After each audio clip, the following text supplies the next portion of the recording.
ወደ ቻናላችን ቤተሰቦች እንኳን ወደ ቻናላችን በደህና መጣችሁ። አሁንም ሊቨርፑልን በተመለከቱ ዘገባዎች ተመልሼ መጥቻለሁ። በሰዓት የምንመለከታቸው የቀድሞ የሊቨርፑል ግብ ጠባቂ አሊሰን ቤከር የሚወጣ ከሆነ ሊቨርፑሎች ቁጥር 1 ግብ ጠባቂ ማስፈረም አለባቸው እያለን ይገኛል። በተጨማሪም ሊቨርፑሎች የውልቭስ ተጫዋች የሆነውን ጆ ጎሜዝን ለማስፈረም ፍላጎት አሳይቷል እየተባለ ይገኛል። እንደዚሁም ባርኮላም ወደ ሊቨርፑል ለመቀላቀልም ፍቃደኛ ነው እየተባለ ይገኛል። እነዚህን በቆይታችን የምንመለከት ይሆናል። እስከ መጨረሻ ደቂቃ ድረስም አብራችሁ ቆይታችሁ እንድትከታተሉት ያላችሁን ሀሳብ አስተያየት እንዳለ ኮሜንት ሴክሽን ላይ በመጻፍ እንድታሳውቁኝ፣ ሰብስክራይብ፣ ላይክ፣ ሼር እያደርጋችሁም የቻናሉ ቤተሰብ እንድትሆኑ በአክብሮት እጠይቃለሁ። አሁን በቀጥታ ወደ ዘገባዎቹ የምናመራ ይሆናል። አብራችሁን ቆዩ። በመጀመሪያ የምንመለከተው ባርኮላን የተመለከተውን ዘገባ ይሆናል። እንደሚታወቀው ሊቨርፑሎች እዚህ ተጫዋች ላይ ከፍተኛ ፍላጎት አላቸው። ባለፈውም የክረምቱ የዝውውር መስኮትም ይህንን ተጫዋች ለማስፈረም እቅዳቸው ውስጥ ነበረ። ከፍተኛም ፍላጎት አሳይተው ነበረ። ነገር ግን ደግሞ የሪዮ እንጉማን እድገት ላለመግታት በሚል ይህንን ተጫዋች ሳያስፈርሙ ተቀርቷል። እንደዛም ቢሆንም ግን ዘ ታይምስ ላይ ፖል ጆይስ ይዞት ወጣው ዘገባ መሰረት አሁንም ድረስ ሊቨርፑሎች ብራድሊ ባርኮላ ላይ ከፍተኛ ፍላጎት አላቸው። ምናልባትም በክረምቱ የዝውውር መስኮትም ይህንን ተጫዋች ለማስፈረምም እንቅስቃሴ ሊያደርጉ የሚችሉበት እድል እንዳለም በዘገባቸው ተናግሯል። አሁን ላይም አሌክሲ በርናንድ የተባለ ፈረንሳዊ ጋዜጠኛ ለቴን ስፖርት በጻፈው ዘገባ መሰረት ሊቨርፑሎች ብራድሊ ባርኮላ ላይ ያላቸው ፍላጎት የበለጠ እየጨመረ እየመጣ ይገኛል። እንደዚሁም ተጫዋቹም ሊቨርፑሎች ባቀረቡለት ፕሮፖዛልም በጣም ደስተኛ እንደሆነ፣ ወደ ፕሪሚየር ሊጉም ለመሄድ ወደ አንፊልድም ለመሄድም ክፍት እንደሆነም በዘገባው ተናግረዋል። አያይዘውም ግን ፒኤስጂዎችም እስካሁን ድረስ በተጫዋቹ ላይ ተስፋ እንዳልቆረጡ ነው እየተነገረ የሚገኘው። የተጫዋቹን ኮንትራት ለማደስም ዝግጁ ናቸው። ነገር ግን ደግሞ ከሌላ ክለብ የሚመጣም ጥያቄም ለመቀበልም ዝግጁ ናቸው። በተለይ ደግሞ ተጫዋቹ ክለቡን መልቀቅ እፈልጋለሁ ብሎ የሚነግራቸው ከሆነ ተጫዋቹን ለመሸጥ በድርድሮች ውስጥ ለመሳተፍም ዝግጁ እንደሆነ እየተናገረ ይገኛል። ይህ ተጫዋች እንግዲህ በዚህ ሲዝን ብዙ የመጮቻ እድል እያገኘ አይደለም የሚገኙ። በተለይ ደግሞ ካለፉት ዓመታት አንጻር ስንመለከተው ብዙ የመጮቻ እድል አላገኘም። እንደዚሁም ከነ ዲዛሪ ዱዌ ከቫርስኬላ እንደዚሁም ከኦስማን ዴምቤሌ በመቀጠል ነው አራተኛ ተመራጭ ሆኖ እየተመለከት ነው የምንገኘውና በዚህ ምክንያትም እንግዲህ ፒኤስጂ ለመልቀቅ ፈቃደኛ እንደሆነ ነው እየተነገረ የሚገኘው። በዚህ ሰዓትም ደግሞ ሊቨርፑሎች እዚህ ተጫዋች ላይ በጣም ከፍተኛ ፍላጎት አላቸውና ምናልባትም ወደ ሊቨርፑል ሊያቀና የሚችልበትም እድልም እንዳለም ነው እየተነገረ የሚገኘው። ይህ ተጫዋች እንግዲህ በዚህ ሲዝን ለፒኤስጂ 45 ጨዋታዎችን ማድረግ ችሏል። በእነዚህ 45 ጨዋታዎች ደግሞ 12 ግብና 7 አሲስት ማድረግ የቻለ ተጫዋች ነውና ጎበዝ የሚባል ተጫዋች ነው። ገና 23 ዓመቱ ላይ የሚገኝም ተጫዋች ነውና ለረጅም ጊዜም የፕሮጀክቱ አካል መሆን ይችላል። በተጨማሪም በዚህ ሲዝን እንግዲህ ሊቨርፑሎች በክንፍ መስመር ላይ በጣም እየተቸገሩ እንደሆነ በደንብ መመልከት ይችላል። ካሉት የክንፍ ተጫዋቾች መካከልም ጥሩ እንቅስቃሴን ሲያደርግ የተመለከት ነው ሪዮ እንጉማ ነው እንጂ መሐመድ ሳላህም ቢሆን ኮዲ ጋክፖም ቢሆን ጥሩ የሚባል እንቅስቃሴን እያደረጉ አይደለም የሚገኘው። እንደዚሁም አብዛኞቹ የሊቨርፑል ደጋፊዎች ኮዲ ጋክፖ ከክለቡ ሲለቅ ማየትም ይፈልጋሉና ብራድሊ ባርኮላ ወደ ሊቨርፑል የሚመጣ ከሆነ ምናልባት ኮዲ ጋክፖ በዚህ በሚመጣው የክረምቱ የዝውውር መስኮት ክለቡን ባይለቅ እንኳን ራሱ በቀጣይ የክረምቱ የዝውውር መስኮት ክለቡን ሲለቅ ልንመለከት እንችላለን። እናም ብራድሊ ባርኮላን የሚያገኙት ከሆነ ተጫዋቹም ወደ ሊቨርፑል ለመቀላቀል የሚፈልግ ከሆነ ለሊቨርፑል በጣም ጥሩ ተጫዋች ይሆናል ተብሎ ነው የሚጠበቀው። በመቀጠል የምንመለከተው ካች ኦፍ ሳይድ ይዞት የወጣውን ዘገባ ይሆናል። እንደ ካች ኦፍ ሳይድ ዘገባ ከሆነ ሊቨርፑሎች የውልቭስ ተጫዋች ሆነው ጆ ጎሜዝን ለማስፈረም ከፍተኛ ፍላጎት አላቸው እያለን ይገኛል። ዘገባውም አያይዞ እንደተናገረው ከሆነ ሊቨርፑሎችን ብቻም ሳይሆኑ ጆ ጎሜዝም ወደ አንፊልድ ለመሄድ ሊቨርፑልን ለመቀላቀልም ፍላጎት እንዳለው ነው እየተናገረ የሚገኘው። እንደሚታወቀው ሊቨርፑሎች እንግዲህ ከዚህ ቀደምም ይህንን ተጫዋች ለማስፈረም ከፍተኛ ፍላጎት ነበራቸው። በተለይ ደግሞ በዛው በብራዚል እያለ ወደ ወልቭስ ከመምጣቱ በፊት ከዚህ ተጫዋች ጋር ሊቨርፑሎች ስማቸው በስፋት ሲያያዝ ነበረ። ነገር ግን በዛ ሰዓት ላይ ሊቨርፑሎች ተጫዋቹን ሳያስፈርሙት ቀርቶ እሱም ወደ ወልቭስ ማቅናት ይችላል። በወልቭስም እንግዲህ ጥሩ የሚባል እንቅስቃሴን ሲያደርግ መመልከት ችለናል። በዚህ ሲዝን ግን ወልቭሶች ከፕሪሚየር ሊጉ ወረዳቸውን ተከትሎ ይህ ተጫዋች ይለቃል ተብሎ ነው የሚጠበቀውና ምናልባትም ሊቨርፑሎች ይህንን አጋጣሚ ለመጠቀምም እንቅስቃሴ ያደርጋሉ ተብሎ ይጠበቃል። በተለይ ደግሞ 6 ቁጥር ቦታ ላይ መጮት የሚችል ተጫዋች እንደዚሁም ደግሞ ሴንትራል ሚድፊልደር ቦታ ላይ መሀል ሜዳ ላይም መጮት የሚችል ተጫዋች እንደመሆኑ መጠን ሊቨርፑሎች ተጫዋቹ ላይ ፍላጎት አሳይቷል ነው እየተባለ የሚገኘው።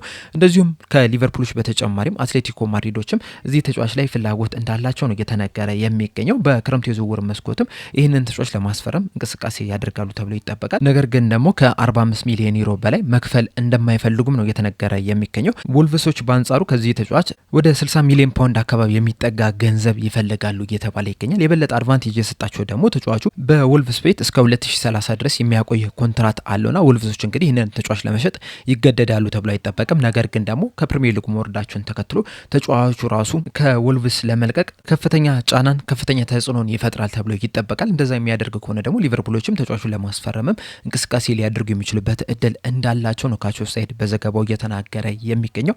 ሊቨርፑሎች እንግዲህ ከዚህ ቀደምም ከወረዱ ቲሞች የተለያዩ ተጫዋቾችን ሲያስፈርሙ መመልከት ይችላል። አሁን ለምሳሌ በዋነኝነት የሚጠቀሱት ጂኒ ዋይላንድን ከኒውካስል ዩናይትድ እንደዚሁም ደግሞ አንዲ ሮበርትሰን ከሄል ሲቲ ናቸው። እነዚህ ሁለት ቲሞች እንግዲህ በወረዱበት አመት ነው ሊቨርፑሎች እነዚህን ሁለት ምርጥ ተጫዋቾች ማስፈረም የቻለው። ከዛም እንግዲህ እነዚህ ተጫዋቾች በሊቨርፑል ስኬት ላይ ምን ያህል ከፍተኛ ተጽዕኖ እንደፈጠሩ ሁላችንም የምናውቀው ነውና ምናልባትም በዚህ ሲዝንም ከወረዱት ክለቦች መካከል ተጫዋቾችን ሊያስፈርሙ የሚችሉበት ከፍተኛ እድል አለ። በተለይ ደግሞ ከኒውካስል ዩናይትድ እነ ጃረድ ቦን እንደዚሁም ደግሞ ፈርናንዴዝን ሊያስፈርሙ የሚችሉበት ከፍተኛ እድል አላቸው። እንቅስቃሴም ያደርጋሉ ተብሎ ይጠበቃል። ከውልቭስም ምናልባትም ጆዋው ጎሜዝን ሊያስፈርሙ ይችላሉ እየተባለ ይገኛል። በእናንተ ሀሳብ ግን የትኛው ተጫዋች ይሻላል? የዌስትሃም ዩናይትዱ ፈርናንዴዝ ወይስ የውልቭሱ ጆዋው ጎሜዝ? ሀሳባችሁን አስተያየታችሁን ከነ ምክንያታችሁ ኮሜንት ሴክሽን ላይ በመጻፍ እንድታሳውቁኝ በአክብሮት እጠይቃለሁ። በመቀጠል የምንመለከተው የቀድሞ የሊቨርፑል ግብ ጠባቂ ነው ብራድ ፍሪዴል የሰጠውን አስተያየት ይሆናል። በሰጠው አስተያየት ሊቨርፑሎች በዚህ በሚመጣው የክረምት ዝውውር መስኮት አሊሰን ቤከርን መልቀቅ የለባቸውም። ለእኔ አሊሰን ቤከርን የሚለቁት ከሆነ በሊቨርፑል ቲም ውስጥ በጣም ከፍተኛ የሚባል ክፍተትን ይፈጥራል ብዬ ነው የማስበው። ምክንያቱም አሊሰን ቤከር በጣም አስደናቂ የሚባል ግብ ጠባቂ ነው። ላለፉትም አመታትም ይህንን ብቃቱንም በሊቨርፑል ስንመለከት ቆይተናልና እንደዚህ አይነት ካሊበር ያለው ግብ ጠባቂ ከየትኛውም ክለብ የሚለቅ ከሆነ ከፍተኛ ክፍተትን መፍጠሩ አይቀርምና ሊቨርፑሎች ይህንን ተጫዋች የሚሸጡት ከሆነ በከፍተኛ ሁኔታ ይናፍቁታል ብዬ አስባለሁ። በተለይ ደግሞ የግብ ጠባቂ በሚሰለፍበት ሰዓት ተከላካይ መስመር ላይ የሚጨምረው ኮንፊደንስ አለ። የበለጠ ጥሩ እንዲጫወቱም ሲያደርግ መመልከት ይችላል። ከዛ በተጨማሪም በእግሩም ጥሩ ሲንቀሳቀስ ተመልክተነዋል። ኳስም በማዳንም ደግሞ በጣም ግሩም የሚባል ግብ ጠባቂ ነውና ሊቨርፑሎች በተቻላቸው መጠን ይህንን ግብ ጠባቂ ማቆየት መቻል አለባቸው። ነገር ግን ደግሞ የአሊሰን ቤከርንም የጉዳት ታሪክንም መመልከት መቻል አለብን። ላለፉት ጥቂት አመታት እንግዲህ በተደጋጋሚ ጉዳቶች ምክንያት የተለያዩ ጨዋታዎችን ሲያመልጡት መመልከት ይችላል። በዚህ ሲዝንም ወደ 13-14 የሚደርሱ ጨዋታዎች በጉዳት ምክንያት አምልጠውታልና በዚህ ምክንያትም እንግዲህ ሊቨርፑሎች ስለወደፊቱ ማሰብ መቻል አለባቸው። በዚህ ተጫዋች ላይም ደግሞ በጣም ጥገኛ መሆንም መቻል የለባቸው። ምክንያቱም ደግሞ በተደጋጋሚ ጉዳት የሚያጋጥመው ከሆነ እሱ በሌለበት ሰዓት ስለሚቸገሩ ማለት ነውና ሊቨርፑሎች እንግዲህ እሱን የሚተካ ግብ ጠባቂ ወደ ክለቡ ማምጣት መቻል አለባቸው። በእርግጥ በዚህ ሰዓት ላይ ማማርዳሽቪሊ በክለብ ውስጥ አለ።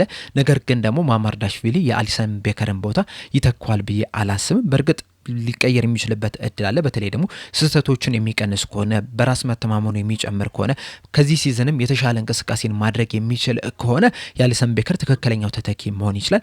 እንደኔ ከሆነ ግን በዚህ ሲዝን በተለይ እንደተመለከትነው ከሆነ ሊቨርፑሎች ከአሊሰን ቤከር ጋር የሚለያዩ ከሆነ ለሱ ምትክ ሌላ ቁጥር አንድ ግብ ጠባቂ ወደ ክለቡ ማምጣት አለባቸው ብዬ አስባለሁ። በእርግጥ ቅድም እንዳልኳችሁ ማማርዳሽቪሊን በጣም ነው የምወደው። በጣም ግሩም ግብ ጠባቂም ጭምር ነው። ነገር ግን በዚህ ሰዓት ላይ የአሊሰን ቤከርን ቦታ መተካት ይችላል ብዬ አላስብም። ስለዚህ ሊቨርፑሎች ቁጥር አንድ ግብ ጠባቂን ማምጣት አለባቸው እያለን ይገኛል። እንደሚታወቀው እንግዲህ ሊቨርፑሎች ማማርዳሽቪሊን ከቫሌንሲያ በ29 ሚሊዮን ፓውንድ አካባቢ በሚጠጋ ገንዘብ ሲያስፈርሙት አሊሰን ቤከር ትክክለኛው ተተኪ ይሆናል ተብሎ ነበር የመጣው። ነገር ግን በዚህ ሲዝን ባደረጋቸው ጨዋታዎች ላይ አሁንም የሚቀሩት ነገር እንዳለ በደንብ መመልከት ይችላል።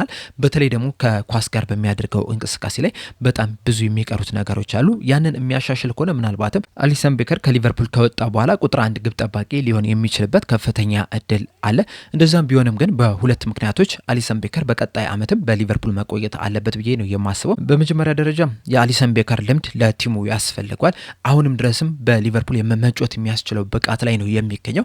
በዛ ምክንያት መቆየት አለበት። እንደዚሁም ደግሞ ለማማርዳሽቪሊም ጥሩ ልምድ የሚሰጥ ግብ ጠባቂ መሆንም ይችላል። ብዙ ማስተማር የሚችላቸው ነገሮች አሉ።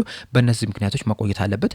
በተጨማሪም ግን ሊቨርፑሎች በክረምቱ ሮበርትሰንንና ሞሐመድ ሳላህን የሚያጡ ይሆናል። እነዚህ ደግሞ የሊቨርፑል ወሳኝ የሚባሉ ተጫዋቾች ናቸው።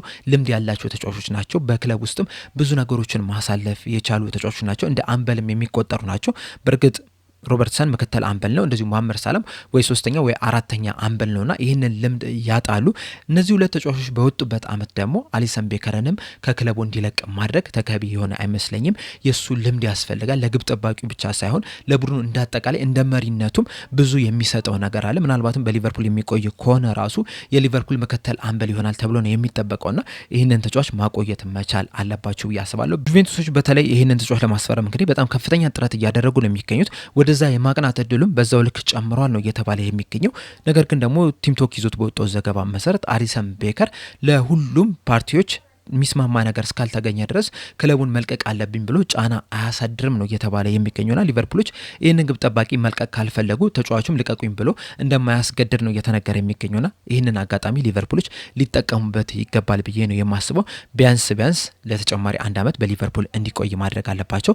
ከተቻለም ደግሞ የ2 ዓመት ኮንትራት አስፈርሞት ማማርዳሽቪሊን በቋሚነት አድርጎት ከዛ በኋላ አሊሰን ቤከር ባስፈለገው ጨዋታ ላይ እንዲገባ ማድረግ መቻል አለባቸው ብዬ ነው የማስበው። እናንተስ በዚህ ዙሪያ ያላችሁ ሀሳብ ምንድነው? ሀሳብ አስተያየታችሁ እንዳለ ኮሜንት ሴክሽን ላይ በመጻፍ አሳውቁኝ። ለአሁን እኔ እዚህ ላይ አበቃው። በቀጣይ በሌላ እስከምንገናኝ ድረስ ሰብስክራይብ፣ ላይክ፣ ሼር ማድረግ እንዳትረሱ። ቸር ያቆየን።